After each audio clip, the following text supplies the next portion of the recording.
Oi, eu sou o Felipe Rodrigues da Hunter Investimentos e vou te explicar o que vai acontecer agora com o Lula livre na Bolsa de Valores e principalmente com os seus investimentos. Tem que vender todas as ações? A Bolsa vai derreter? Vai cair? Qual que é o receio? Qual que é os próximos passos? E como é que as coisas vão ser daqui para frente? Primeira coisa que a gente tem que fazer é uma segregação entre política e economia, tá? O que movimenta a Bolsa é a economia, ou seja, a valorização das empresas, o lucro que elas estão gerando. É isso que faz a Bolsa subir. Ou quando a gente tem uma alternância de governo ou uma instabilidade política, ela tem um fator correlevante, ou seja, tem uma correlação.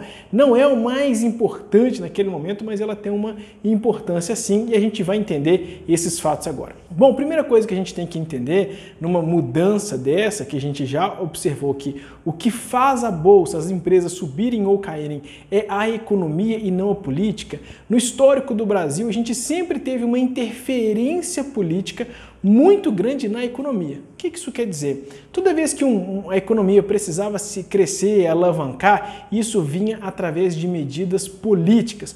Ou seja, o presidente e sua equipe faziam uma série de leis e projetos, fazia com que a economia andasse ali através desse modelo, através dessa gestão, dessa tutoria.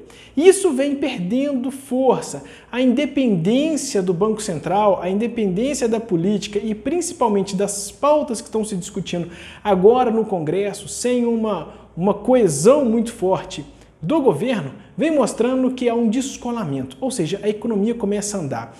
Os projetos, as reformas estão acontecendo independente da vontade ali do governo, do partido político que apoia o governo. As coisas estão acontecendo de forma linear, ou seja, elas simplesmente vão, né, sem ter que ter aquela decisão, aquele apoio do presidente ali de ficar forçando essas questões. Então a gente tem que entender que por mais que o Lula esteja livre, ou na verdade ele esteja solto, né, porque existe uma diferença, livre é quando você não está cometendo nenhum crime, ele foi condenado, ele simplesmente não está preso, então ele está solto, qual que é o impacto que isso pode ter na Bolsa? Primeiro impacto que a gente tem que ver é uma instabilidade política. A gente pode ter de fato uma oposição agora, pode ter um partido, a pessoa do Lula, enfim, pode-se agora começar a questionar os atos do governo. Isso é normal e saudável, isso não faz com que os investimentos caiam, isso não faz com que a Bolsa, por exemplo, venha a cair no mês seguinte, tá? Então isso aí é um mito. O que pode acontecer é essa oposição se tomar muita força.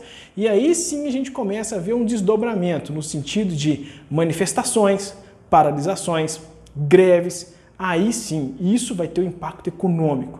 Né? Se o Brasil parar, imagina uma nova greve dos caminhoneiros, isso sim gera um impacto econômico. Aí sim a gente vai sentir diferença na Bolsa de Valores. Mas simplesmente uma oposição política, não. Um discurso não vai ter esse impacto. Então a gente tem que ficar muito mais atento às repercussões que a soltura do Lula e qual vai ser o seu poder e sua influência na população do que de fato ali simplesmente ele está solto. Outro ponto relevante que a gente tem que entender é a mobilização, a mudança de opinião sobre o governo. Se a gente tiver um governo enfraquecido ou se ele tiver um governo com baixa popularidade, sim, isso começa a prejudicar uma economia, porque o governo acaba não conseguindo aprovação suficiente para colocar ali em pauta os seus objetivos. Ele cria um plano, ele quer fazer a economia crescer 1%, 2% ao ano. Para isso ele precisa tomar uma série de medidas. Se ele vai perdendo popularidade, ele vai tendo mais dificuldade de alcançar seus objetivos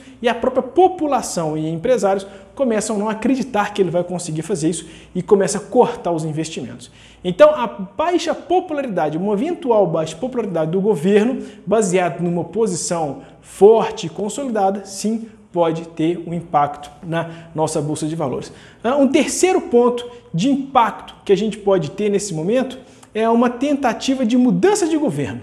Não, a gente está falando de impeachment, que esse processo é muito lento, demorado e muito pouco provável de acontecer, mas uma alternância de mentalidade ideológica política no Brasil. O que isso quer dizer? A gente sabe que vai ter eleições daqui a 3 anos, então, ou seja, daqui a 2 anos, 1 ano e meio, 2 anos, a eventual posicionamento mais forte do Lula ou do seu partido e as coisas começarem a caminhar para uma eventual alternância de poder no próximas eleições, aí sim, muito próximas eleições pode ter uma mudança de fato na consistência política e economia do país, porque o que a gente está vendo, que está sendo construído agora, não teria uma perpetuidade, não teria um acompanhamento, não teria uma continuidade. E essa mudança ela já começa a ser precificada com um pouco mais de antecedência. Isso que eu quero dizer que seria ali, faltando um ano para as eleições, aproximadamente 18 meses antes das novas eleições, aí sim teria um impacto. E nesse momento agora, no momento zero, no momento que estamos vivendo, a nossa bolsa vai cair por conta da soltura, né, do Lula? Não, não vai cair. A gente teve um impacto na sexta-feira e hoje, na segunda-feira, a gente está tendo inclusive uma recuperação pequena ainda dessa queda. Mas isso não é um motivo significativo para fazer com que a bolsa caia de forma consistente ou significativa. Vale lembrar que a bolsa subiu mais de 10% aí nas últimas 2, 3 semanas. Uma queda de 2% é natural e normal. Simplesmente ocasionou-se de ter esse motivo, tá? Um outro ponto relevante que a gente tem que considerar também aí é essa falta de estabilidade jurídica, né? Ou seja, uma previsibilidade jurídica, porque a gente tinha um ex-presidente condenado em primeira e segunda instância, cumprindo pena, e agora não está mais. Qual que é o entendimento? Essa falta aí de estabilidade jurídica, sim, ela tira, né? Ela deixa menos atrativo para o investidor estrangeiro. Só que tem que lembrar que o investidor estrangeiro já saiu da nossa bolsa em 2018, 2019, ele ainda não voltou. Simplesmente então pode atrasar um pouco aí a sua retomada. Em contrapartida, a bolsa vai muito bem, as ações vão subindo muito, com a redução da taxa de juros e o modelo econômico novo instaurado e implementado, vem trazendo uma credibilidade, fazendo com que a bolsa venha batendo máxima histórica em consecutivas, né? O que é muito bom. Então fica aí essa dica aí para você entender um pouquinho aí qual que é o impacto do Lula, estar livre ou estar solto, enfim. Se não aproveita, já dá um joinha nesse vídeo se você gostou, deixa aqui nos seus comentários se você concorda com isso, se tem uma opinião, se tem alguma sugestão, o que mais você queria saber. E aproveita, se inscreve no nosso canal no YouTube, que a gente tem vídeo todos os dias, 8h20 da manhã, com as principais notícias para você investir bem seu dinheiro lá no Café Econômico, beleza? Valeu, pessoal, até a próxima!